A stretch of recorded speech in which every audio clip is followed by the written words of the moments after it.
कि इम्यूनिटी क्या होती है।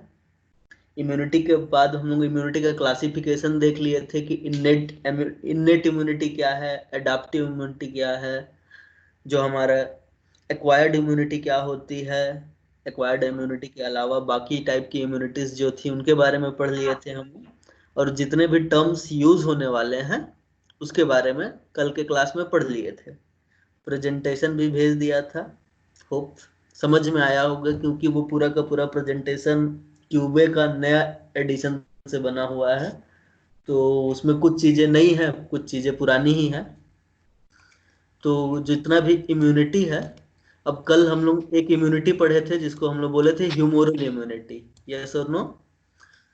ह्यूमोरल इम्यूनिटी, ह्यूमोरल इम्यूनिटी में हम लोग ये देखे थे कि ऐसी सभी इम्यूनिटीज जो कि ब्लड के द्वारा आए, ब्लड मतलब जो भी हमारा लिक्विड वाला हिस्सा होता है बॉडी में उसके द्वारा अगर आए तो उसको हम लोग ह्यूमोरल इम्यूनिटी बोले थे। मींस ब्लड जो है एक इम्पॉर्टेंट रोल प्ले करता है हमारी इम्यूनिटी के लिए। अब हम लोग आज के क्लास में जो पढ़ने जा रहे हैं वो है हीमेटोपोएसिस। अब हीमेटोपोएसिस को समझने के लिए हमको बस इतना सा चीज समझना है कि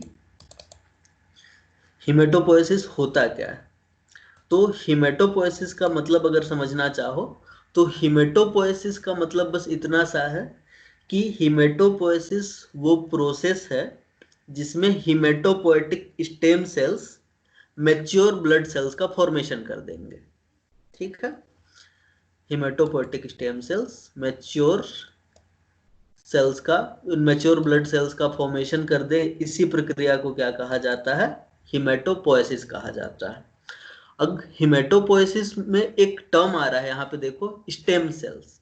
तो पहले समझ लेते हैं स्टेम सेल्स क्या होते हैं, उसके बाद समझते हैं हीमेटोपोएटिक स्टेम सेल्स किसको बोलेंगे। तो स्टेम सेल्स बॉडी के अंदर ऐसे सभी सेल्स जो जिसके पास दो क्वालिटी तो कम से कम होनी ही चाहिए। एक क्वालिटी तो ये है कि वो क्या कर सके, अपने आप को सेल्फ रिन्यू कर सके, और दूसरा काम क्या हो सके यहाँ पे कि सेल्फ रिन्यू करने के साथ ही साथ यहाँ पे वो अलग अलग टाइप के सेल्स में डिफरेंशिएट हो सके। तो अब इसका मतलब समझो कि सेल्फ रिन्यू किसे कहा जाएगा और अलग अलग सेल्स में डिफरेंशिएट होने की क्षमता किसे कहा जाएगा। मान लेते हैं कि ये हो गया हम लोगों का एक सेल,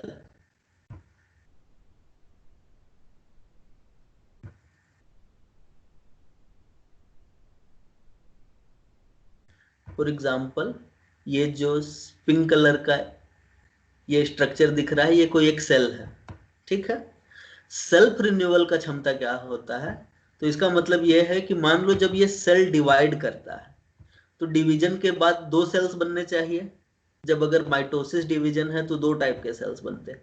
अगर उन दो सेल्स में से एक सेल पूरा का पूरा इसके जैसा ही हो, इसके जैसे ही क्वालिटी रखता हो, तो उसे कहा जाएगा सेल्फ रिन्यूएबल की क्षमता, और इसको हम इस सिंबल के द्वारा भी रिप्रेजेंट कर सकते हैं। ठीक है, तो इस डायग्राम से ये समझाने की कोशिश कर रहा हूं मैं कि फॉर एग्जांपल मान लो एक पिंक कलर का सेल है हम लोग के पास।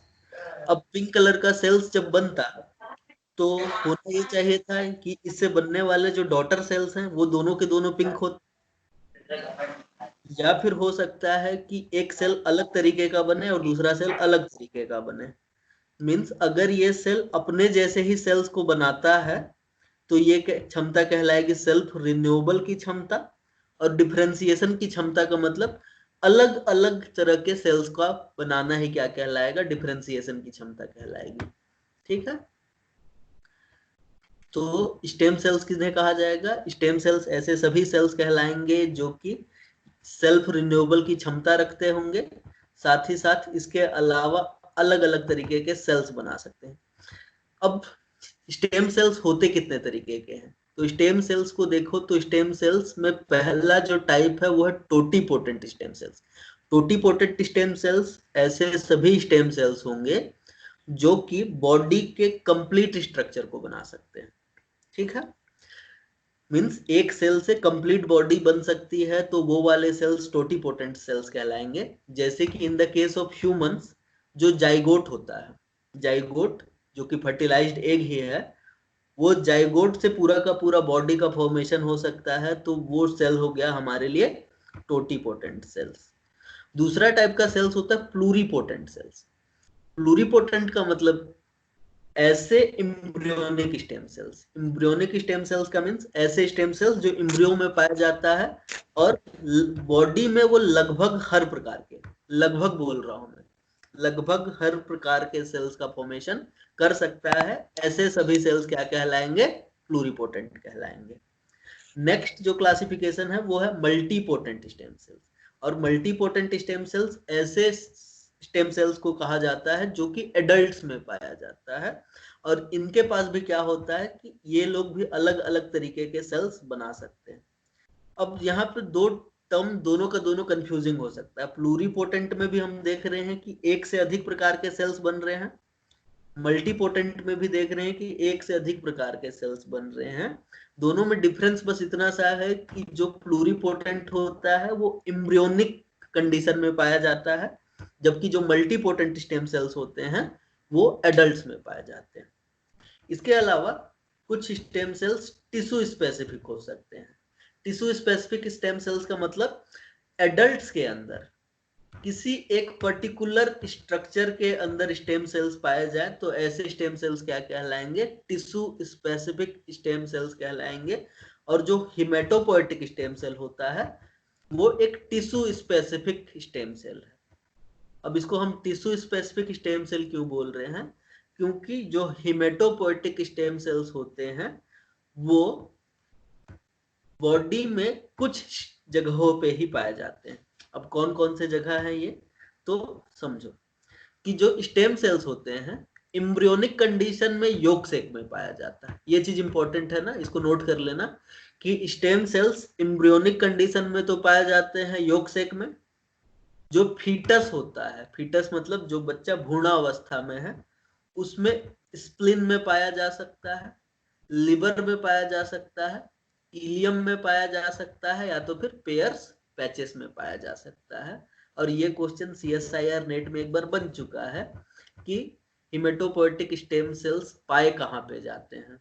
तो पहला बात तो ये समझ में आ गया कि एम्ब्रियोनिक कंडीशन में यॉर्क सैक में पाया जाएगा, फीटस में स्प्लीन में भी पाया जा सकता है, लिवर में भी पाया जा सकता है, इलियम में भी पाया जा सकता है, और पेयर्स पैचेस में भी पाया जा सकता है। लेकिन अगर हम एडल्ट्स की बात करें तो एडल्ट्स में अधिकतर जो स्टेम सेल्स होते हैं वो बोन मैरो में पाए जाते हैं। तो हम इसको टिश्यू स्पेसिफिक स्टेम सेल इसलिए बोल रहे हैं क्योंकि ये एडल्ट्स के अंदर एक पर्टिकुलर टिश्यू में पाया जाता है, और वो पर्टिकुलर टिश्यू कौन सा है? हमारा बोन मैरो है। ठीक है, लेकिन बहुत कम संख्या में स्प्लीन और लीवर में भी पाया जाता है। अब अगर इसके नंबर की बात करो तो बोन मैरो में जितने भी सेल्स हैं, अब बोन मैरो के टोटल 5 × 10⁴ सेल्स को निकालो। 5 × 10⁴ सेल्स का मतलब 5 के बाद 4 जीरो, मतलब 50,000 सेल्स में ओनली एक हिमेटोपोएटिक स्टेम सेल्स देखने को मिलेगा। मीन्स हिमेटोपोएटिक स्टेम सेल्स जो होते हैं वो रेयर होते हैं। साथ ही साथ हिमेटोपोएटिक स्टेम सेल्स का नंबर जो होता है और उनका जो डेवलपमेंट होता है वो बहुत ज्यादा रेगुलेटेड होता है। जब तक इनको सिग्नल नहीं मिलेगा। अच्छा, वॉइस क्लियर नहीं है, अब आवाज आ रही है? आ रहा है सर, क्लियर आ रहा है। ठीक है, चलो। तो अभी तक इतना चीज समझ में आ गया कि जो हिमेटोपोएटिक स्टेम सेल्स होता है वो अलग अलग टाइप के अलग अलग टिश्यू में पाया जाता है। जो इम्ब्रियो है उसमें यॉर्क सैक में पाया जाएगा, फीटस में स्प्लीन, लिवर, इलियम और पेयर पैचेस में पाया जाता है, लेकिन एडल्ट्स में बोन मैरो में पाया जाएगा। बोन मैरो, अब किसके बोन मैरो, ये भी क्वेश्चन की बात है। बोन मैरो किसका बोन मैरो? तो एक तो तुम्हारा जो स्पाइनल कॉर्ड है, मतलब जो तुम्हारी रीढ़ की हड्डी है, उसके बोन मैरो में पाया जा सकते हैं stem cells, haematopoietic stem cells. जो तुम्हारे लॉन्ग बोन्स है, लॉन्ग बोन्स मतलब जो बोन्स लंबे लंबे हैं, जैसे कि तुम्हारा फीमर हो गया, ठीक है, ह्यूमरस हो गया, ये दोनों बोन्स जो है इनमें भी स्टेम हिमेटोपोएटिक स्टेम सेल्स पाए जाते हैं। अब फीमर किसको बोलते हैं?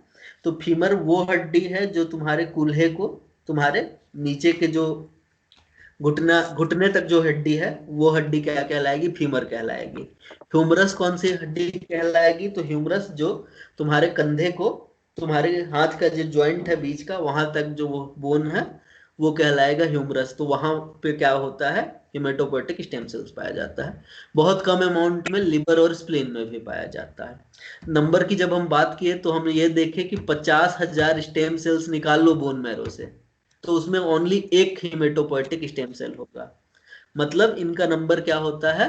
बहुत ज्यादा रेगुलेटेड होता है। साथ ही साथ इनका डेवलपमेंट भी क्या होता है? बहुत ज्यादा रेगुलेटेड होता है। जब तक बॉडी में कुछ स्पेशल टाइप के सिग्नल्स नहीं प्रेजेंट होंगे तब तक ये लोग कभी भी डिवाइड नहीं करेंगे। ठीक है, मान लेते हैं अब कोई एक नॉर्मल इंडिविजुअल ले लेते हैं। नॉर्मल इंडिविजुअल मतलब जिसको किसी भी प्रकार का इन्फेक्शन नहीं हुआ है और उसकी बॉडी नॉर्मल कंडीशन में चल रही है, तो वो कंडीशन कहलाता है होम्योस्टैटिक कंडीशन। होम्योस्टैटिक कंडीशन को स्टेडी स्टेट कंडीशन भी कहा जाता है। और इस कंडीशन में अधिकतर हिमेटोपोएटिक स्टेम सेल्स डिवाइड नहीं कर रहे होते हैं, क्विसेंट अवस्था में पाए जाते हैं, सुषुप्ता अवस्था में पाए जाते हैं। केवल कुछ सेल्स डिवाइड कर रहे होते हैं और जितना ब्लड का रिक्वायरमेंट है, जितने ब्लड सेल्स का रिक्वायरमेंट है उसको पूरा कर रहे होते हैं। ठीक है, अब जैसे कि हम लोग देखे थे कि जो हमारे हिमेटोपोएटिक स्टेम सेल्स हैं वो क्या कर सकते हैं? पहला तो उनके पास एक क्षमता ये है कि वो एक तो सेल्फ रिन्यू हो सकते हैं। सेल्फ रिन्यू मतलब अपने नंबर को मेंटेन करके रख सकते हैं। सेल्फ रिन्यू होने के अलावा ये लोग अलग अलग सेल्स में डिफरेंशिएट हो सकते हैं।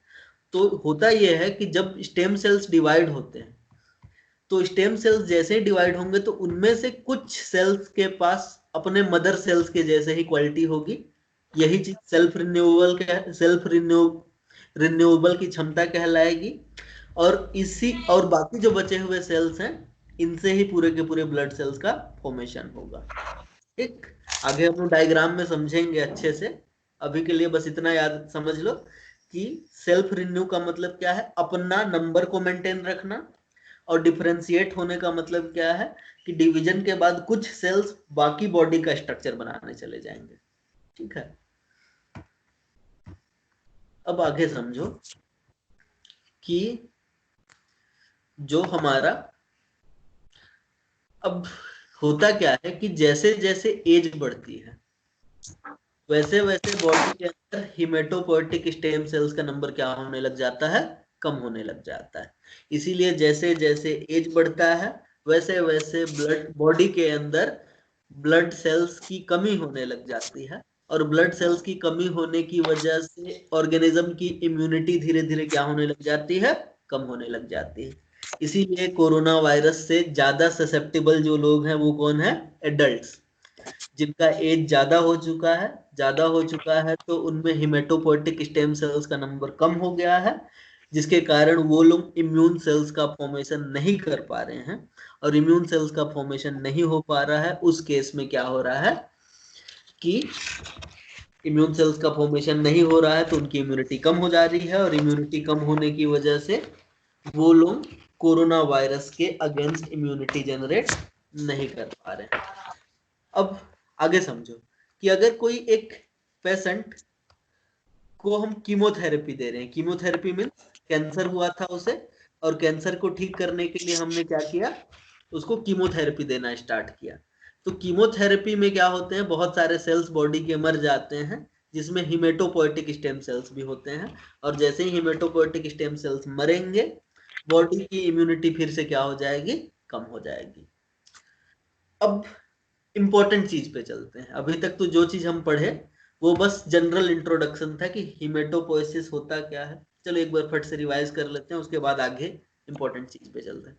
पहला चीज तो हम ये देखें कि हिमेटोपोएसिस क्या होता है। तो हिमेटोपोएसिस का मतलब ये है कि हिमेटोपोएटिक स्टेम सेल्स से सभी तरीके के ब्लड सेल्स का फॉर्मेशन होना क्या कहलाएगा? हिमेटोपोएसिस कहलाएगा। हिमेटोपोइसिस के बाद हमने देखा कि स्टेम सेल्स क्या होते हैं। तो स्टेम सेल सभी ऐसे सेल्स जिनमें दो क्षमता तो पाई ही जानी चाहिए। पहला तो सेल्फ रिन्यू होने की क्षमता। सेल्फ रिन्यू होने की क्षमता का मतलब अगर एक सेल डिवाइड कर रहा है तो दो सेल्स बनेंगे, उन दो सेल्स में एक सेल जो होगा वो मदर के जैसा ही होगा, और दूसरा डिफरेंशिएट होने की क्षमता। डिफरेंशिएशन का मतलब यह होता है कि अब जो दूसरा सेल्स है उससे बॉडी का स्ट्रक्चर बनेगा और बाकी दूसरे फंक्शन प्ले करेंगे वो sales.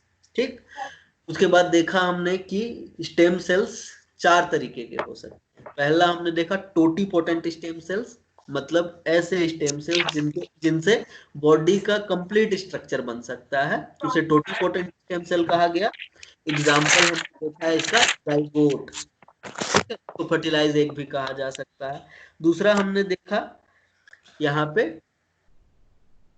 Pluripotent stem cell. Pluripotent stem cells ऐसे स्टेम सेल्स जो कि एम्ब्रियोनिक कंडीशन में पाए जाएंगे, और एम्ब्रियोनिक कंडीशन में पाए जाने के साथ ही साथ ये बॉडी का मैक्सिमम स्ट्रक्चर बना सकते हैं। मैं ऑल नहीं बोल रहा हूं, मैक्सिमम स्ट्रक्चर बना सकते हैं।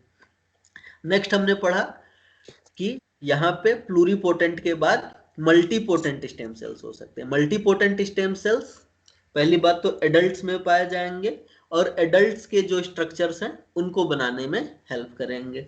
उसके बाद हमने टिश्यू स्पेसिफिक स्टेम सेल्स देखा। टिश्यू स्पेसिफिक स्टेम सेल्स वो स्टेम सेल्स होंगे जो कि किसी एक पर्टिकुलर टिश्यू में पाया जाएगा। एग्जाम्पल हमने देखा हिमेटोपोएटिक स्टेम सेल्स को। अब ये हिमेटोपोएटिक स्टेम सेल पाया कहाँ जाता है, तो जब यहाँ पे जाइगोट कंडीशन है उस केस में पाया जाएगा यॉर्क सेक में। जब फीटस वाला कंडीशन है तो वो स्प्लिन में पाया जा सकता है, लिवर में पाया जा सकता है, इलियम में पाया जा सकता है, पेयर्स पैचेस में पाया जा सकता है। जो एडल्ट्स हैं उनमें क्या होगा, जो लॉन्ग बोन्स होते हैं उनके बोन मैरो में पाया जाएगा, और बहुत कम संख्या में लिवर और स्प्लिन के अंदर भी पाया जाएगा। ठीक है, अब इतना के बाद हमने ये देख रहे हैं कि जैसे जैसे पहले ही बॉडी के अंदर क्या होता है कि स्टेम सेल्स का नंबर बहुत कम होता है। अगर हम बोन ले और बोन के अंदर से हम क्या करें, अगर 50,000 सेल्स को निकाले तो उसमें ओनली एक स्टेम सेल्स की, एक हिमेटोपोएटिक स्टेम सेल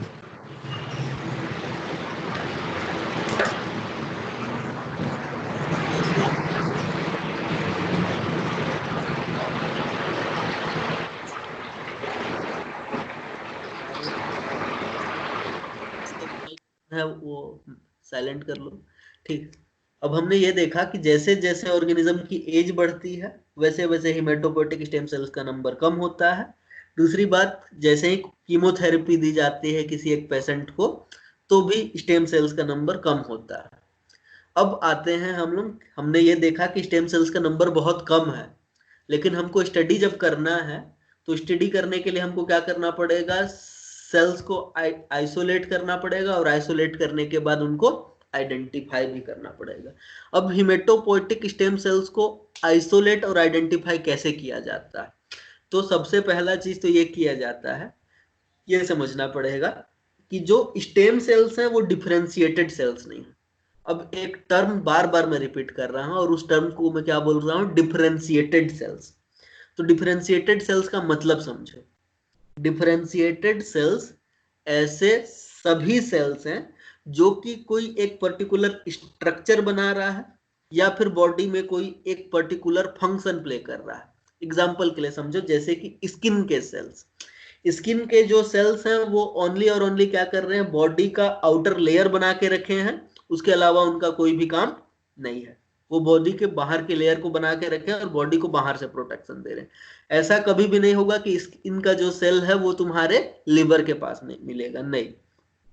तो जो काम स्किन के सेल्स का है वो काम वो करेंगे और वही स्ट्रक्चर बनाएंगे, तो ऐसे सेल्स डिफरेंशिएटेड सेल्स कहलाते हैं। अब जो स्टेम सेल्स हैं वो डिफरेंशिएटेड सेल्स तो है नहीं, तो होता यह है कि जैसे जैसे सेल्स डिफरेंशिएट होते हैं वैसे वैसे उनके ऊपर एक मार्कर आते जाता है, और उन मार्कर को कहा जाता है लिन मार्कर्स। मतलब ऐसे सेल्स जो डिफरेंशिएट हो चुके हैं वो लिन प्लस सेल्स कहलाते हैं क्योंकि उनके ऊपर लिन मार्कर है।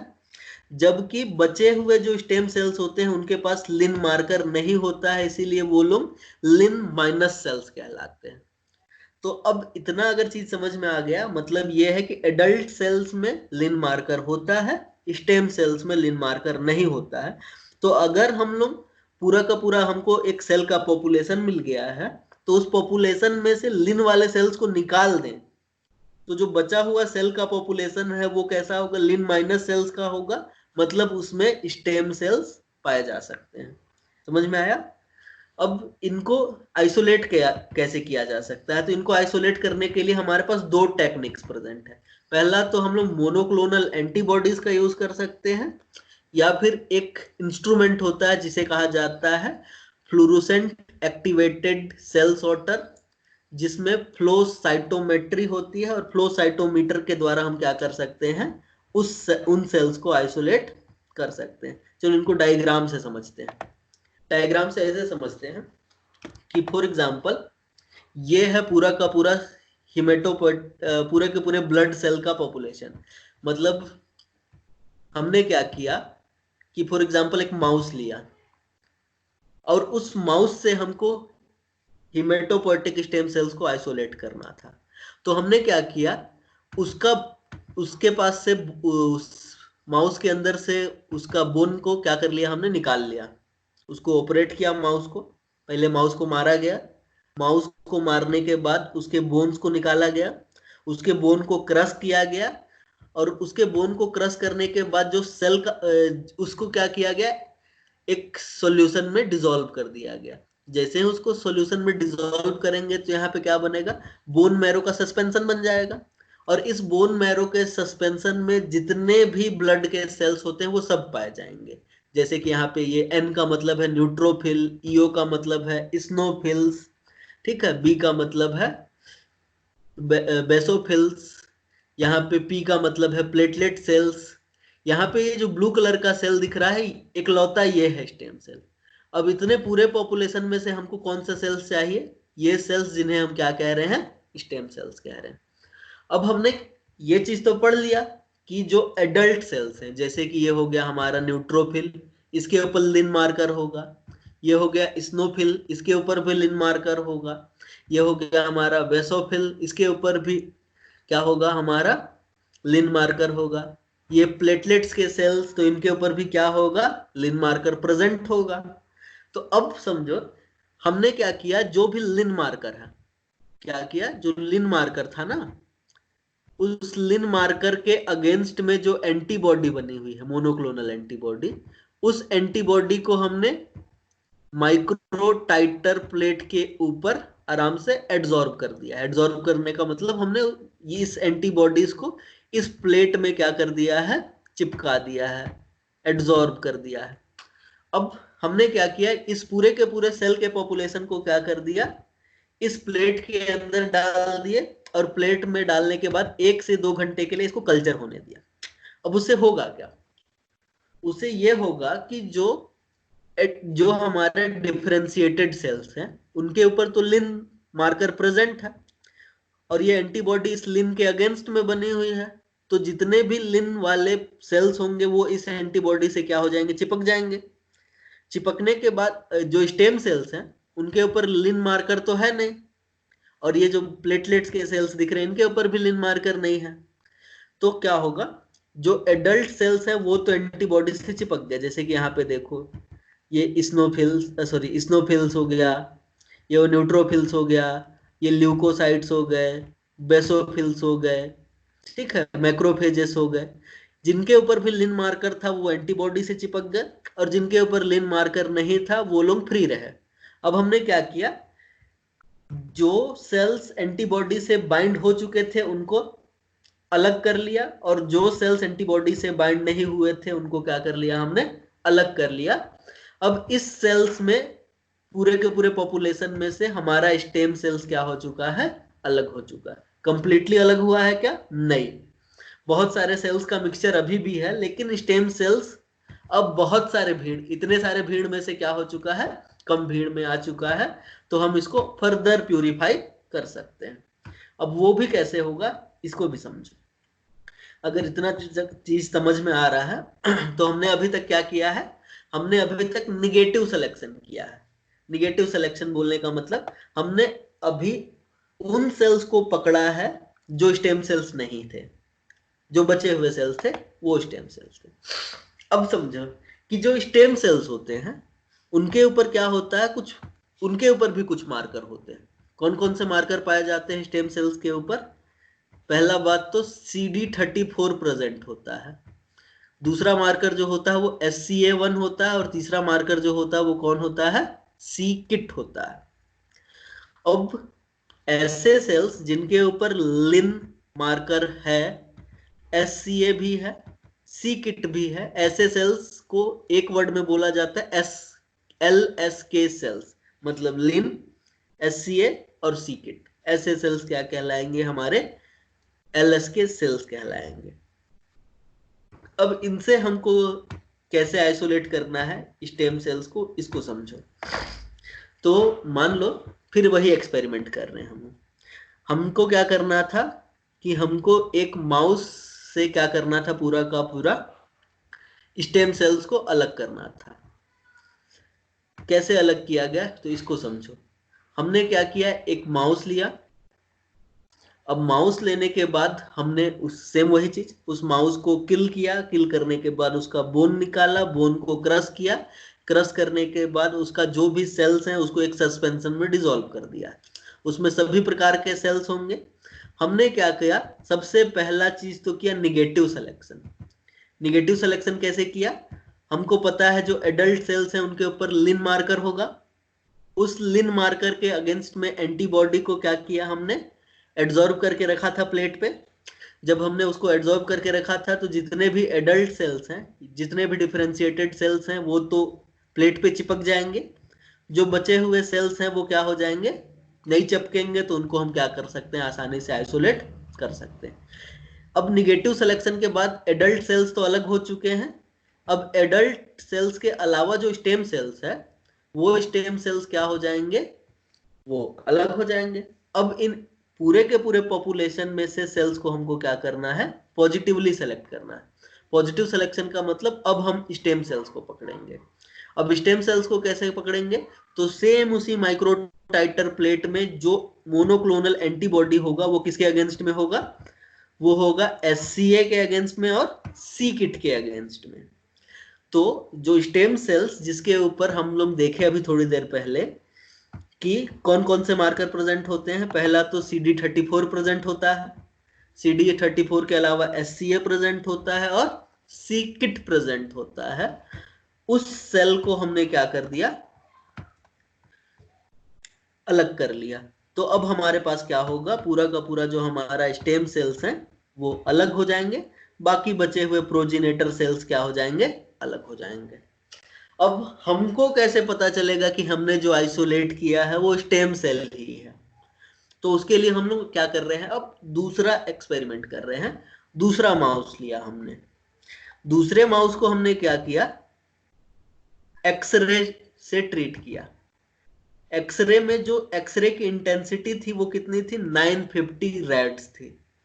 अब 950 रेड्स पे एक्सरे जब दोगे माउस को तो माउस के जितने भी स्टेम सेल्स होते हैं वो क्या हो जाएंगे, मर जाएंगे। जो हिमेटोपोएटिक स्टेम सेल्स होते हैं वो मर जाएंगे। अब माउस में अगर हिमेटोपोएटिक स्टेम सेल्स मर गए तो ब्लड तो बनेगा नहीं, तो वो कुछ देर बाद मर जाएगा। तो हम लोग क्या कर सकते हैं, ये जो सेल्स आइसोलेट हो रहे हैं उन सेल्स को क्या कर सकते हैं, इस माउस के अंदर इंजेक्ट कर सकते हैं, और इंजेक्ट करके ये देख सकते हैं कि माउस जिंदा बच रहा है कि नहीं बच रहा है। अब उसके लिए हमने क्या किया, एक ग्राफ वो चीज किया, प्रिपेयर किया। अब इस ग्राफ में देखो तो एक है एक्स एक्सिस और दूसरा है वाई एक्सिस। एक्स एक्सिस के ऊपर हम लोग क्या देख रहे हैं कि कितने सेल्स को इंजेक्ट किया गया है, और इंजेक्ट किसमें किया गया है, इस माउस के अंदर इंजेक्ट किया गया है। ठीक है, तो एक्स एक्सिस पे हम लोग ये देख रहे हैं कि कितने सेल्स को इंजेक्ट किया गया है, वाई एक्सिस पे देख रहे हैं कि माउस का सर्वाइवल कितना है, और ये माउस का सर्वाइवल 100% यहाँ पे देखने को मिल रहा है हम लोग को। अब समझो, पहला एक्सपेरिमेंट किया हमने, ये सेल्स लिए हमने, ये सेल्स, अब इसमें देखो स्टेम सेल तो है, स्टेम सेल के अलावा एडल्ट सेल्स भी मिले हुए हैं। अब हमने पहले पढ़ा है कि स्टेम सेल्स का नंबर बहुत कम होता है, तो अगर इस सेल के पॉपुलेशन को जब हम माउस में इंजेक्ट करना चाहेंगे तो हमको सेल्स का नंबर क्या रखना पड़ेगा, ज्यादा रखना पड़ेगा। जब तक ज्यादा नहीं रखेंगे तब तक सर्वाइवल देखने को नहीं मिलेगा। तो देखो ऐसे अनइनरिच्ड सेल्स मतलब बोन मैरो के कंप्लीट सेल्स को जब हमने डाला तो पूरा टोटल 10⁴ सेल्स को डालना पड़ा, तब जाके माउस ने सर्वाइव किया। जबकि वहीं पे देखो तो जब हमने पहला निगेटिव सिलेक्शन ओनली किया, निगेटिव सिलेक्शन में करने के बाद ओनली 10⁻1 सेल्स में ही क्या देखने को मिल गया, हमको सर्वाइवल देखने को मिल गया। मतलब स्टेम सेल्स यहाँ पे हैं तभी जाके ये सर्वाइव कर पा रहा है। नेक्स्ट हमने जब इसको complete positively selected stem cells को लिया और इस पॉजिटिव सिलेक्टेड स्टेम सेल को जब हमने माउस में इंजेक्ट किया तो बहुत कम सेल्स, 1 या 2 सेल्स भी जब हमने माउस के अंदर इंजेक्ट किया तो माउस क्या हो गया, पूरा का पूरा सरवाइव कर लिया। अब ये एक्सपेरिमेंट समझ में आया सबको? चलो एक बार बता दो आया कि नहीं आया, कि रिपीट करना है? यस सर, आ गया। सबको आ गया? Yes sir. जी सर। चलो ठीक है, तो मतलब इतना समझ में आ गया कि जो हमारे एडल्ट सेल्स होंगे उन एडल्ट सेल्स में लिन मार्कर होगा, तो उस लिन मार्कर का यूज करके पहले एडल्ट सेल्स को अलग करना है, उसके बाद स्पेसिफिक जो स्टेम सेल का मार्कर है जैसे कि CD34, SCA और सी किट, इसका यूज करके स्टेम सेल्स को भी क्या कर लेना है, आइसोलेट कर लेना है। समझ में आ गया स्टेम सेल्स को कैसे आइसोलेट किया जाता है? तो 50,000 में जो एक सेल मिलता था हमको, हम उसको भी क्या कर सकते हैं, इसको आइसोलेट कर सकते हैं। अब अभी तक हम लोग किसका यूज कर रहे थे, मोनोक्लोनल एंटीबॉडीज का यूज कर रहे थे, हाँ कि नहीं? लेकिन हम लोग fluorescent activated cell sorting system का भी यूज कर सकते हैं।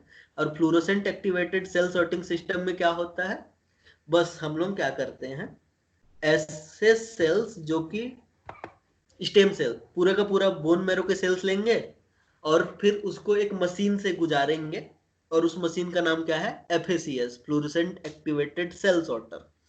और उस सेल में क्या करेंगे, उस सेल के पॉपुलेशन को पहले ही हम लोग क्या कर देंगे, SCA और सी किट वाले एंटीबॉडी से ट्रीट कर देंगे, और उस एंटीबॉडी के ऊपर फ्लोरोसेंट टैग को जोड़ दिए रहेंगे।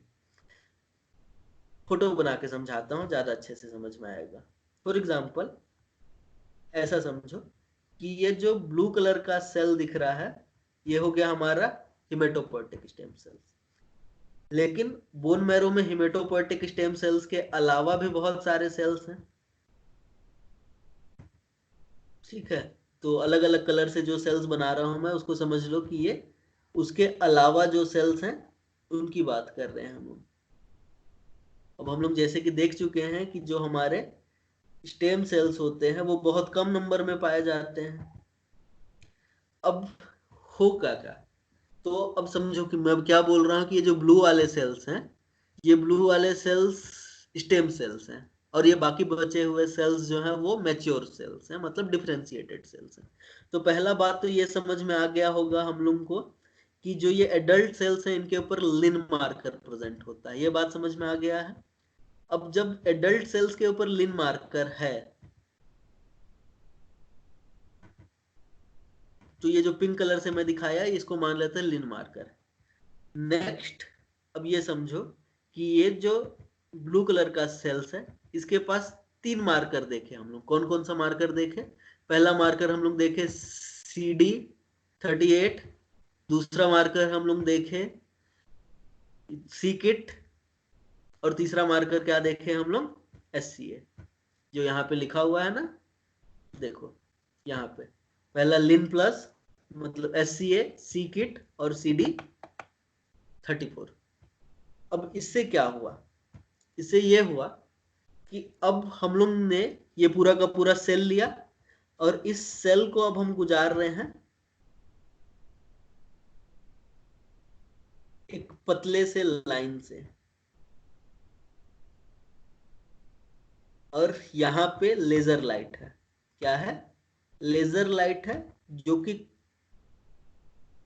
इसके ऊपर फोकस्ड है। अब इसको गुजारने से पहले हमने क्या किया, गुजारने से पहले हमने यहां पे इसको एंटीबॉडी से ट्रीट कर दिया।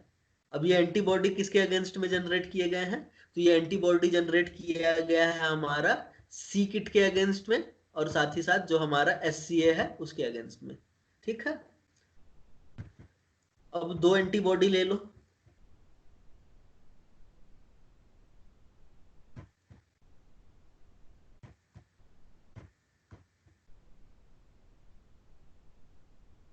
एक एंटीबॉडी तो हमने ले लिया किसके अगेंस्ट में, सी किट के अगेंस्ट में, और दूसरा एंटीबॉडी ले लिया हमने SCA के अगेंस्ट में। अब जो एंटीबॉडी बना हुआ है किसके अगेंस्ट में, सी किट के अगेंस्ट में, वो इससे बाइंड करेगा, और जो बना हुआ है हमारे SCA के अगेंस्ट में वो इससे बाइंड करेगा। इसके अलावा बाकी दूसरे सेल्स में तो कोई हमारा ये सी किट प्रेजेंट है नहीं। जब सी किट प्रेजेंट नहीं है तो ये सेल्स एंटीबॉडी बाइंड नहीं करेगा। अब जब बाइंडिंग नहीं होगी तो उस केस में क्या होगा, ये एंटीबॉडी ओनली और ओनली स्टेम सेल से बाइंड करेगा। अब जब पूरा का पूरा मिक्सचर यहां से क्या हो रहा होगा, गुजर रहा होगा। जब गुजर रहा होगा तो हमने क्या किया है, ये जो एंटीबॉडी है इस एंटीबॉडी के ऊपर फ्लोरोसेंट मॉलिक्यूल को जोड़ दिया। फ्लोरोसेंट मॉलिक्यूल ऐसे मॉलिक्यूल हैं जो चमकते हैं, तो लेजर जब जैसे ही इनके इस सेल के ऊपर पड़ेगा जो यहाँ से गुजर रहा है, ये जो ब्लू वाला स्टेम सेल है जिसके ऊपर एंटीबॉडी बाइंड है, जैसे इसके ऊपर लेजर पड़ेगा वैसे ही क्या होगा, फ्लोरोसेंट मॉलिक्यूल चमकेगा। और जैसे ही फ्लोरोसेंट मॉलिक्यूल चमकेगा ना, वैसे ही क्या होगा, इस सेल्स को मार्क कर लिया जाएगा कि हाँ ये स्टेम सेल है। और जैसे ही ये यहाँ से निकलेगा वैसे ही इस सेल को क्या कर लिया जाएगा, कैप्चर कर लिया जाएगा। और जैसे ही इस सेल को कैप्चर कर लिया जाएगा तो बाकी सेल्स तो वेस्ट हो गए, ये मतलब यहाँ से निकल गए, और जो स्टेम सेल्स है हमने उसको क्या कर लिया, यहाँ पे कैप्चर कर लिया। ये पूरा का पूरा fluorescent activated cell sorting machine का काम होता है। समझ में आ गया, एंटीबॉडी का यूज करके हम कैसे आइसोलेट कर सकते हैं सेल्स को, और FACS का यूज करके कैसे आइसोलेट कर सकते हैं। जब इतना समझ में आ गया तो चलो अब और आगे चलते हैं। अब समझो, देखो अब हिमेटोपोएटिक स्टेम सेल्स जो है ना, हिमेटोपोएटिक स्टेम सेल्स खुद दो तरीके के हो सकते हैं। हिमेटोपोएटिक स्टेम सेल्स खुद कितने तरीके के हो सकते हैं, दो तरीके के हो सकते हैं। अब वो दो कौन कौन से टाइप है, पहला तो long term haematopoietic stem cells हो सकते हैं, और दूसरा कौन हो सकता है, short term haematopoietic stem cells हो सकते हैं। दोनों में डिफरेंस क्या है ये समझो। तो जो long term haematopoietic stem cells होते हैं, नाम में ही रखा हुआ है कि ये बॉडी में मैक्सिमम टाइम पे क्यूसेंट रहेंगे। क्यूसेंट का मतलब ये लोग डिवाइड नहीं करेंगे, और अपनी प्लूरोपोटेंसी को, प्लूरिपोटेंसी मतलब एक से अधिक प्रकार के सेल्स को बनाने की क्षमता को जिंदगी भर बना के रखेंगे। समझ में आ गया, लॉन्ग टर्म का मतलब ऐसे हिमेटोपोएटिक स्टेम सेल्स जो बॉडी में लंबे समय तक मेंटेन रह सकते हैं, वो long term haematopoietic stem cells हो गए। जबकि short term haematopoietic stem cells उनको बोलेंगे जो बहुत तेजी से डिवाइड होंगे, और तेजी से डिवाइड होने के कारण एडल्ट होने तक इनका नंबर धीरे धीरे क्या होते जाएगा, कम होते जाएगा। मतलब ये बॉडी में कम समय के लिए बने रहेंगे। तो ये हो गए हमारे short term haematopoietic stem cells. अब हिमेटोपोएटिक स्टेम सेल डिवाइड क्यों करेगा, ये भी समझने की बात है। तो ये समझो, मान लो फॉर एग्जांपल ये हो गया हिमेटोपोएटिक स्टेम सेल। अब हिमेटोपोएटिक स्टेम सेल पे हमने क्या देखा है कि हिमेटोपोएटिक स्टेम सेल्स जो होते हैं उनके ऊपर सी किट मार्कर पाया जाता है। देखे अभी हम लोग थोड़ी देर पहले ना कि इनके ऊपर क्या होता है, सी किट मार्कर पाया जाता है। अब इस सी किट मार्कर को देखो, तो ये जो सी किट मार्कर जो होता है, ये सी किट एक रिसेप्टर है। क्या है, सी किट एक रिसेप्टर है जो कि स्टेम सेल फैक्टर नाम के साइटोकाइन से बाइंड करता है। और जैसे ही SCF मतलब स्टेम सेल फैक्टर यहाँ पे आके बाइंड करेगा, फॉर एग्जांपल ये देखो ये आया और SCF ने इस सी किट के ऊपर बाइंडिंग कर ली। जो येलो कलर का बाइंड हुआ है इसको हम बोल रहे हैं स्टेम सेल फैक्टर। जो ब्लू कलर का है इसको हम बोल रहे हैं सी किट रिसेप्टर, और ये जो पिंक कलर का दिख रहा है दिस इज स्टेम सेल। तो जैसे ही स्टेम सेल फैक्टर इस सी किट के रिसेप्टर पे बाइंड करेगा, ये सेल क्या कर सकता है, डिवाइड कर सकता है। ये सेल क्या कर सकता है, डिवाइड कर सकता है। अभी थोड़ी देर देखो, जब डिवाइड होगा तो होना तो ये चाहिए कि दो तरीके के सेल्स बनने चाहिए, लेकिन हमको पता है कि जो स्टेम सेल्स होते हैं उसमें दो तरीके की क्षमता पाई जाती है। एक पहला तो ये क्या करेगा, अपने जैसा ही सेल बनाएगा, और दूसरा काम क्या करेगा, ये एक दूसरे तरीके का सेल बनाएगा, और ये दूसरे तरीके के सेल्स क्या करेंगे, ब्लड का फॉर्मेशन करेंगे। ब्लड के जितने भी सेल्स होते हैं जिसके बारे में हम लोग कल पढ़ेंगे, उन सभी सेल्स का फॉर्मेशन ये सेल करेगा। ठीक है, तो सी किट एक रिसेप्टर है जो कि स्टेम सेल फैक्टर के साथ बाइंड करता है। बाइंड करने के बाद ही सेल क्या कर सकता है, डिवाइड कर सकता है। जब तक स्टेम सेल फैक्टर बाइंड नहीं करेगा, हिमेटोपोएटिक स्टेम सेल्स डिवाइड नहीं करेंगे। अब समझो, जैसे ही क्या हुआ कि जो हमारा हिमेटोपोएटिक स्टेम सेल है वो डिवाइड किया, तो जैसे ही वो डिवाइड करेगा ना, ये दो टाइप के सेल्स बना सकता है। एक तो लिम्फोइड प्रोजिनेटर सेल बना सकता है, और दूसरा माइलॉइड प्रोजिनेटर सेल्स बना सकता है। तो समझो, चाहे वो long term haematopoietic stem cell हो, चाहे वो short term haematopoietic stem cell हो, जैसे ही वो डिवाइड करेगा सबसे पहले तो एक मल्टीपोटेंट प्रोजिनेटर सेल्स का फॉर्मेशन होगा। मतलब चलो इसको आराम से समझते हैं कि फॉर एग्जांपल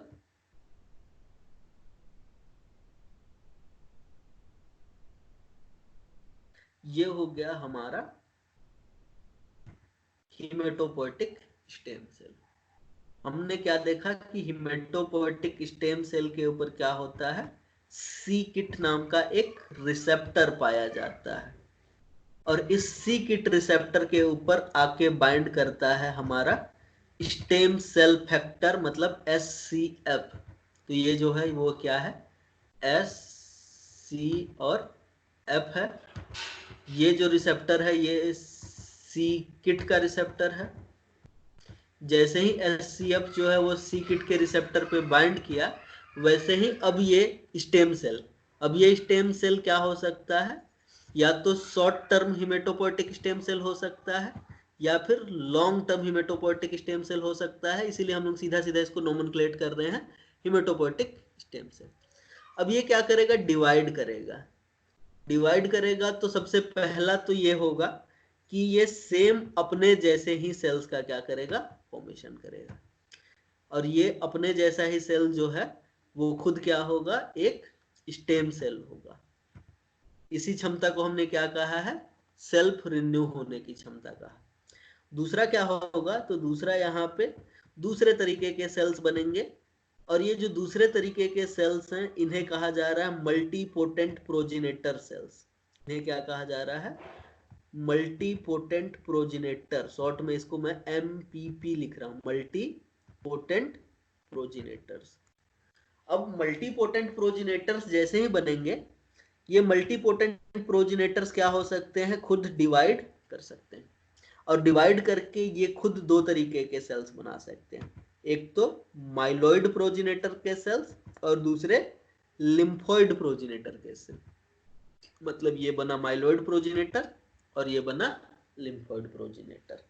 इतना चीज समझ में आ रहा है, तो आगे चलते हैं। अब समझो, हमने क्या देखा कि जो long term haematopoietic stem cell हो चाहे short term haematopoietic stem cell हो, वो सबसे पहले डिवाइड होके बनाया गया एक मल्टीपोटेंट प्रोजिनेटर।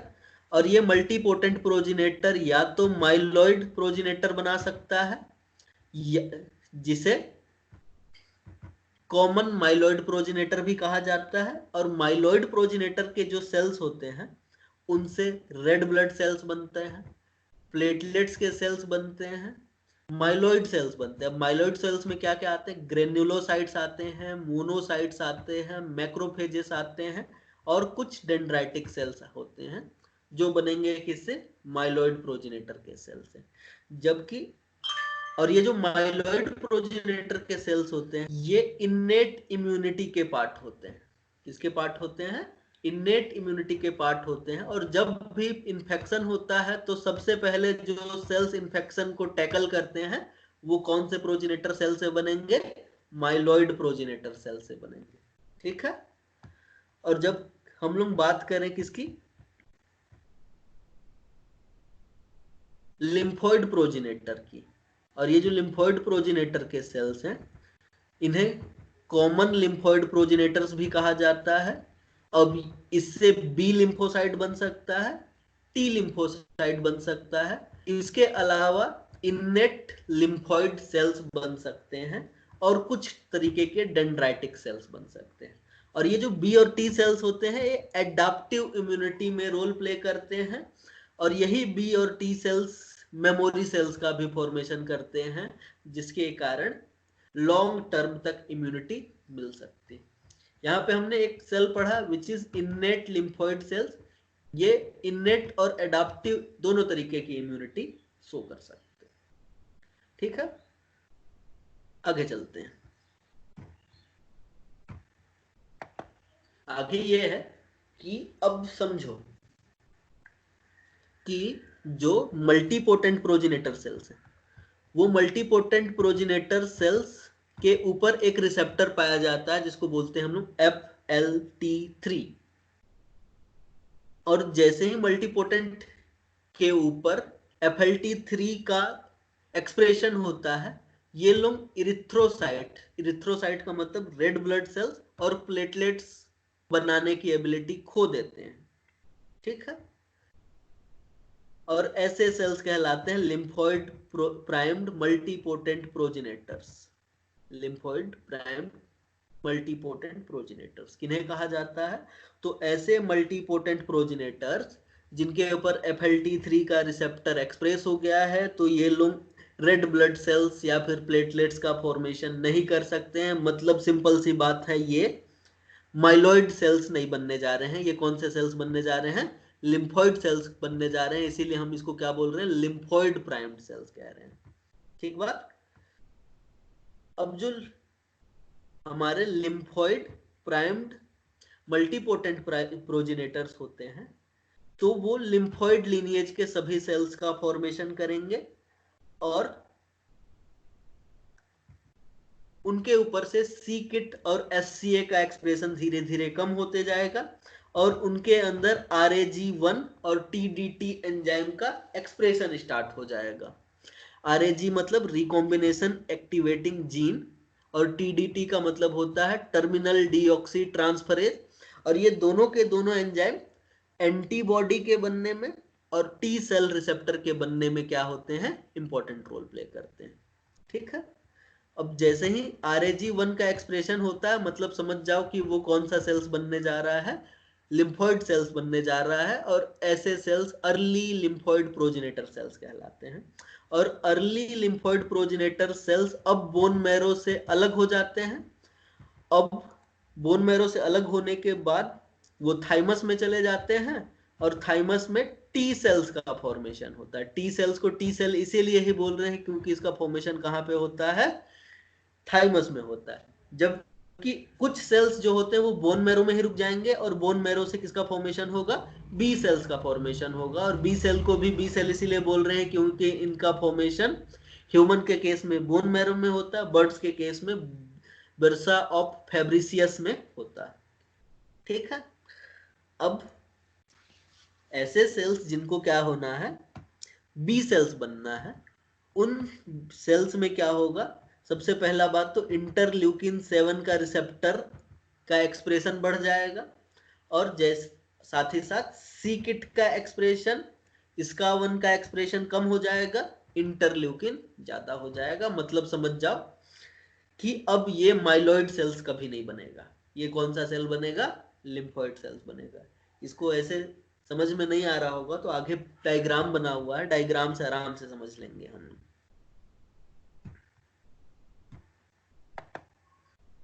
ऐसे समझो। सबसे पहला चीज यहां पे देखो कि ये LT का मतलब क्या, long term haematopoietic stem cell, ST का मतलब short term haematopoietic stem cell. ये डिवाइड करेंगे तो डिवाइड करने के बाद मल्टीपोटेंट प्रोजेनेटर सेल्स का फॉर्मेशन होगा। मल्टीपोटेंट प्रोजेनेटर से हमने क्या बोला कि यहाँ पे माइलॉइड प्रोजेनेटर भी बन सकता है और लिम्फॉइड प्रोजेनेटर सेल्स भी बन सकते हैं। और लिम्फॉइड प्रोजेनेटर सेल जब बनना स्टार्ट होगा तो सबसे पहले lymphoid primed multipotent progenitor cells बनेगा, उसके बाद अर्ली लिम्फॉइड प्रोजेनेटर सेल्स बनेंगे। अब ये अर्ली लिम्फॉइड प्रोजेनेटर सेल्स में जो सेल्स थाइमस में चला गया वो टी सेल बनाएगा, और जो सेल्स बोन मैरो में रह गया उससे क्या बनेगा, हमारा बी सेल्स बनेगा। इसके अलावा इससे डेंड्राइटिक सेल्स भी बन सकता है। डेंड्राइटिक सेल के अलावा नेचुरल किलर सेल्स का भी फॉर्मेशन हो सकता है। अब हम लोग कैसे पहचाने कि कौन सा सेल क्या है, तो इसको समझने के लिए ये समझो कि हेमेटोपोएटिक स्टेम सेल में सी किट का एक्सप्रेशन होता है, SCA का एक्सप्रेशन होता है, इसके अलावा किसी का भी एक्सप्रेशन नहीं होता है। इसी को तो हम लोग मार्कर की तरह यूज किए थे स्टेम सेल को आइसोलेट करने में। उसके बाद जो मल्टीपोटेंट प्रोजेनेटर होता है, इनमें सी किट और SCA के अलावा CD34 का एक्सप्रेशन भी स्टार्ट हो जाता है। फिर ऐसे सेल्स जो कि लिम्फॉइड सेल्स बनने जा रहे हैं, उनमें किसका एक्सप्रेशन होगा, सबसे पहले FLT3 का एक्सप्रेशन होगा। जैसे ही FLT3 का एक्सप्रेशन हो गया, समझ जाओ कि वो सेल लिम्फॉइड सेल्स ही बनेगा। अब लिम्फॉइड सेल्स में भी क्या बनना है, उसको बी और टी सेल बनना है क्या, तो जिस सेल को भी बी और टी सेल बनना है उसको क्या करना पड़ेगा, इंटरल्यूकिन 7 का रिसेप्टर अपने ऊपर एक्सप्रेस करना पड़ेगा। साथ ही साथ इंटरल्यूकिन 7 के रिसेप्टर के अलावा यहाँ पे RAG1 और 2 का एक्सप्रेशन स्टार्ट हो जाना चाहिए, टर्मिनल डीऑक्सी ट्रांसफरेज का एक्सप्रेशन स्टार्ट हो जाना चाहिए। ये तीनों के तीनों तो रहेंगे ही।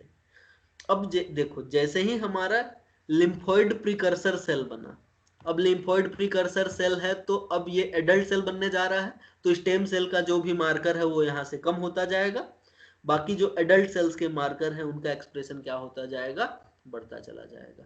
तो अब सिंपल सा अगर कंक्लूड करूं मैं एक लाइन में, तो ये बोल सकता हूं कि जो हिमेटोपोएटिक स्टेम सेल है उसमें सी किट और SCA का एक्सप्रेशन होता है। जिस सेल में भी FLT3 का एक्सप्रेशन स्टार्ट हो गया, मतलब समझ जाओ वो लिम्फॉइड सेल बनने जा रहा है।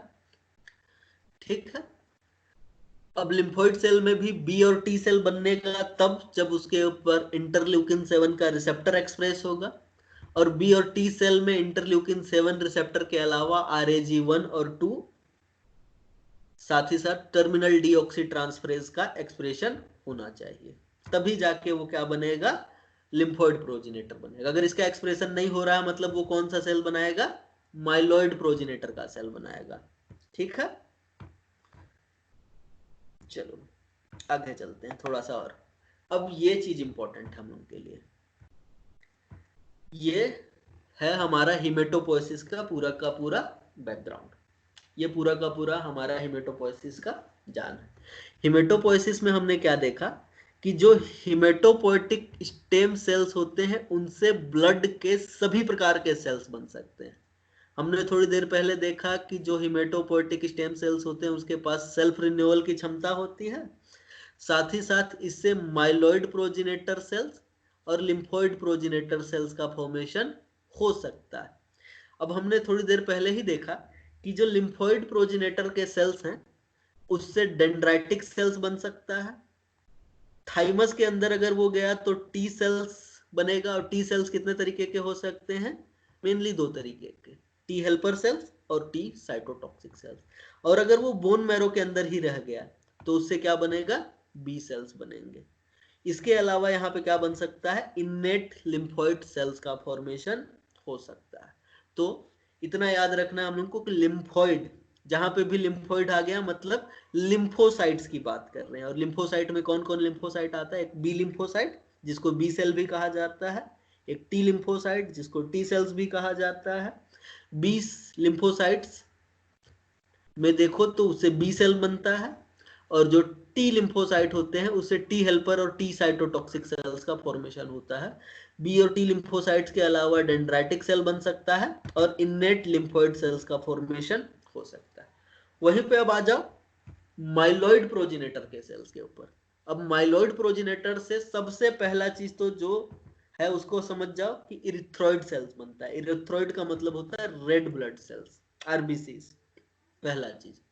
दूसरा जो सेल बनता है उसको बोलते हैं हम लोग मेगा कैरियोसाइट्स, और मेगा कैरियोसाइट्स से प्लेटलेट्स का फॉर्मेशन होता है, ठीक है।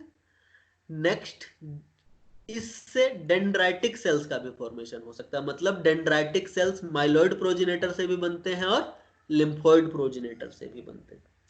अब आओ आगे, जैसे ही ये डिवाइड होगा अब बन सकता है ग्रेन्युलोसाइट मोनोसाइट प्रोजेनेटर सेल्स, नाम में ही रखा हुआ ग्रेन्युलोसाइट मोनोसाइट प्रोजेनेटर। मतलब पहला चीज तो इससे बनेगा ग्रेन्युलोसाइट, ग्रेन्युलोसाइट से बनेगा न्यूट्रोफिल्स, मोनोसाइट से मोनोसाइट बनेगा, और मोनोसाइट जो है वो डिवाइड होके मैक्रोफेज बना सकता है या तो फिर डेंड्राइटिक सेल बना सकता है, ठीक बात। नेक्स्ट हो सकता है स्नोफिल का प्रोजेनेटर, और स्नोफिल के प्रोजेनेटर से स्नोफिल बनता है, बेसोफिल के प्रोजेनेटर से बेसोफिल्स बनते हैं, साथ ही साथ इसी माइलॉइड प्रोजेनेटर के सेल से बनता है मास्ट सेल। तो कॉपी को दो कॉलम में डिवाइड करो, और डिवाइड करके पहले साइड लिखना है हम लोग को क्या, लिम्फोइड प्रोजेनेटर, और लिम्फोइड प्रोजेनेटर से जो सेल्स बनते हैं उसको लिखो।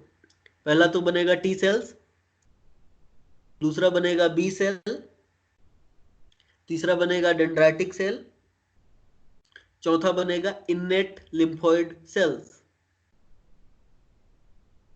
जबकि दूसरे साइड पे आ जाओ, दूसरे साइड है हम लोग का माइलॉइड प्रोजेनेटर।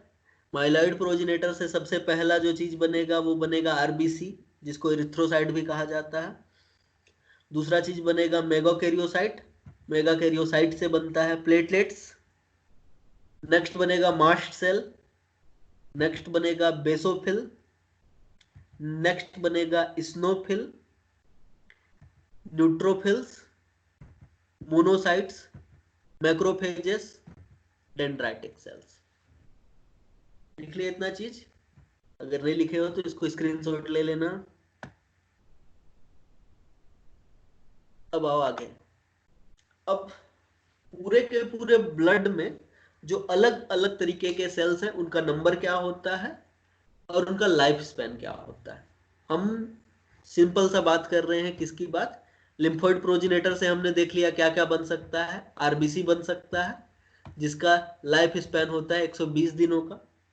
प्लेटलेट बन सकता है जिसका लाइफ स्पैन 5 से 10 दिनों का होता है। न्यूट्रोफिल्स बन सकते हैं जिसका लाइफ स्पैन जो होता है वो बहुत कम होता है, लगभग 6 घंटे से 2 दिन का। मोनोसाइट हो सकते हैं जो कि कुछ दिनों से लेके कुछ महीनों तक के लिए प्रेजेंट हो सकते हैं। स्नोफिल्स जो कि 5 से 12 दिन के लिए बन सकता है। बेसोफिल्स जो कि कुछ घंटों से लेके कुछ दिनों के लिए हो सकता है। मास्ट सेल्स भी कुछ घंटों से कुछ दिनों के लिए हो सकता है। वहीं पे अगर लिम्फोसाइट्स की अगर हम बात करें तो लिम्फोसाइट्स से बन सकता है पहला तो हमारा टी लिम्फोसाइट मतलब T cells, B lymphocytes, innate lymphoid cells, और साथ ही साथ बन सकते हैं हमारे डेंड्राइटिक सेल्स।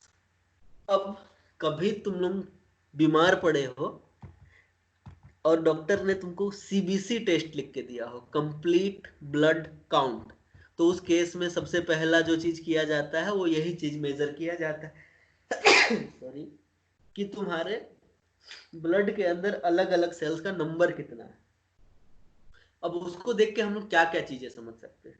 पहला चीज देखो, जब भी तुम्हारे बॉडी के अंदर न्यूट्रोफिल का नंबर बढ़ जाए, समझ जाओ कि तुम्हारे बॉडी में किसी ना किसी पैथोजन का इन्फेक्शन है, ब्लड में खास करके, ठीक है।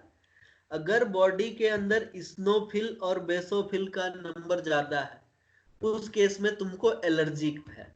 स्नोफिल जब ज्यादा होता है तो एक कंडीशन आता है जिसको बोलते हैं हम लोग स्नोफिलिया, एलर्जिक। बेसोफिल्स भी जो होते हैं वो एलर्जिक रिस्पॉन्स में, मास्ट सेल्स भी एलर्जी कॉज करवाते हैं। तो अलग अलग सेल्स का नंबर देख के हम लोग ये बता सकते हैं कि किसी एक पेशेंट को कोई एक इन्फेक्शन है कि नहीं। अब अगर बॉडी के अंदर टी और बी लिम्फोसाइट्स का नंबर कम हो जाए तो मतलब समझ जाओ कि उस इंडिविजुअल में इम्यूनिटी खत्म हो चुकी है, मतलब इम्यूनिटी उसकी कम पड़ गई है, उसका इम्यून सिस्टम वीक हो चुका है। ठीक है, तो हम लोग नंबर देख के ये चीज बता सकते हैं। अब आगे समझो कि बॉडी में बनेगा क्या, लिम्फोइड सेल्स बनेगा कि माइलॉइड सेल बनेगा, ये डिपेंड करता है किसके ऊपर, कि उसके अंदर कौन सा ट्रांसक्रिप्शन फैक्टर का एक्सप्रेशन हो रहा है। अब ट्रांसक्रिप्शन फैक्टर किन्हें कहा जाता है, तो ट्रांसक्रिप्शन फैक्टर्स वो प्रोटीन होते हैं जो कि किसी एक जीन के अप रेगुलेटरी एलिमेंट के ऊपर बाइंड होंगे और बाइंड होने के बाद उस जीन का एक्सप्रेशन करा सकते हैं। ठीक है, तो कौन से ट्रांसक्रिप्शन फैक्टर एक्सप्रेस होंगे तो किस तरीके का सेल बन सकता है वो समझो। पहली बात, अगर बॉडी मतलब सेल में GATA2, RUNX, SCL-TAL1 ये इतने सारे का एक्सप्रेशन हो रहा है तो समझ जाओ कि ये स्टेम सेल्स की बात चल रही है। ठीक है, चलो फोटो में दिखाते हैं, फोटो और इसको साथ में लेके चलते हैं। ये रहा फोटो, देखो तो ये है हम लोगों का स्टेम सेल दिख रहा है, long term stem cells, short term haematopoietic stem cell. जो स्टेम सेल्स होते हैं उनमें कौन कौन से ट्रांसक्रिप्शन फैक्टर एक्सप्रेस हो रहे होते हैं, GATA1।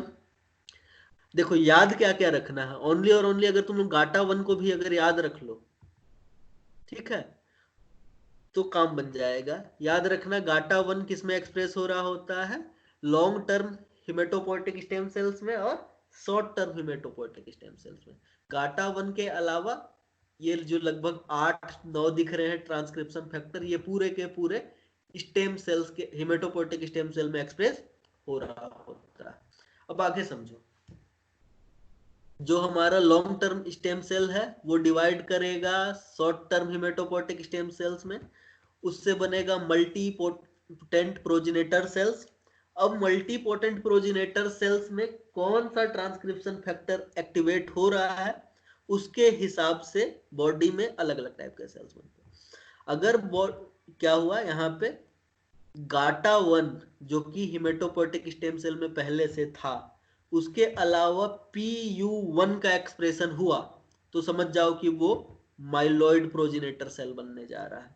ठीक है, लेकिन GATA3 के साथ इकारोज बना, मतलब समझ जाओ कि वो कौन सा सेल बनने जा रहा है, लिम्फोइड प्रोजेनेटर का सेल बनने जा रहा है। तो इसमें लिखने, नोट करने और याद रखने वाली बात यह है कि जो स्टेम सेल है, चाहे वो लॉन्ग टर्म हो, चाहे शॉर्ट टर्म हो, चाहे मल्टीपोटेंट प्रोजेनेटर हो, उसमें GATA1 का एक्सप्रेशन होगा।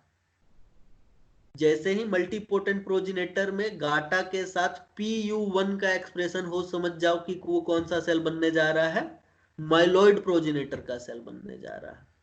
ठीक, नेक्स्ट, अगर PU1 का एक्सप्रेशन नहीं हो रहा है, PU1 के जगह पे किसका एक्सप्रेशन हो रहा है, इकारोज का एक्सप्रेशन हो रहा है, तो समझ जाओ कि वहां पे लिम्फोइड प्रोजेनेटर सेल्स बनने जा रहा है।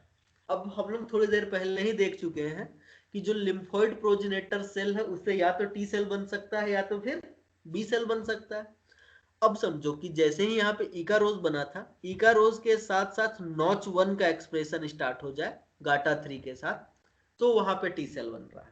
एकदम श्योर हो जाएंगे हम लोग कि वहां पे क्या बन रहा है, टी सेल बन रहा है। जबकि यहाँ पे PU1, PAX5 और EBF का एक्सप्रेशन हो तो हमको क्या समझ जाना है कि वहां पे बी सेल्स का फॉर्मेशन होने जा रहा है।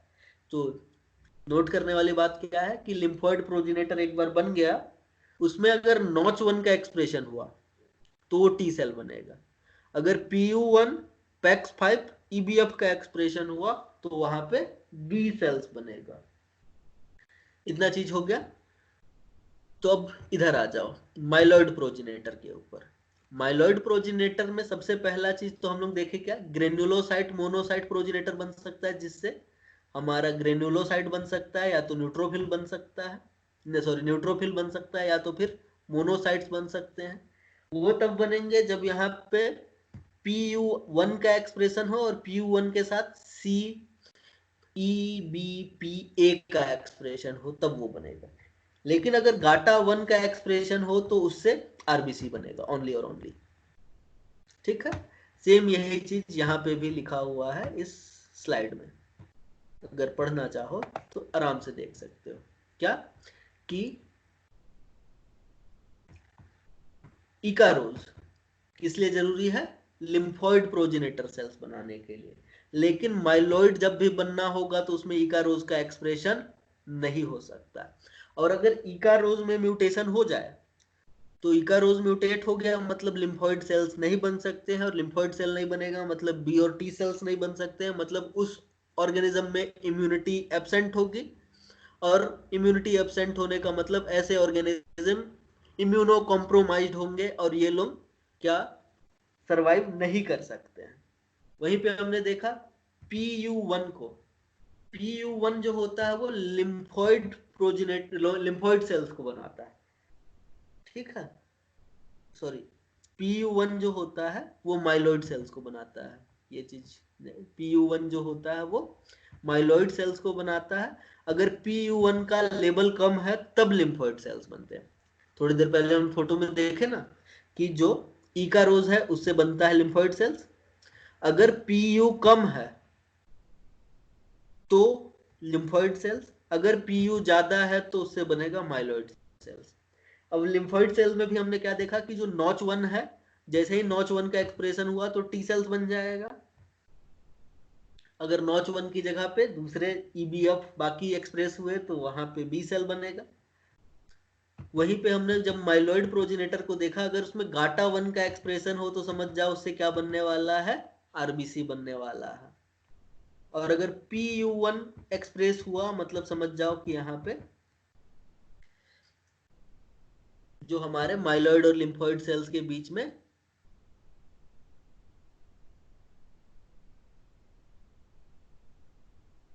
क्या बनेगा, माइलॉइड सेल्स बनेंगे। जब इतना चीज समझ में आ गया तो आज के लिए बस इतना सा। ठीक है, चलो खत्म करें इसको। Yes, जी sir. सर। चलो Thank you, sir.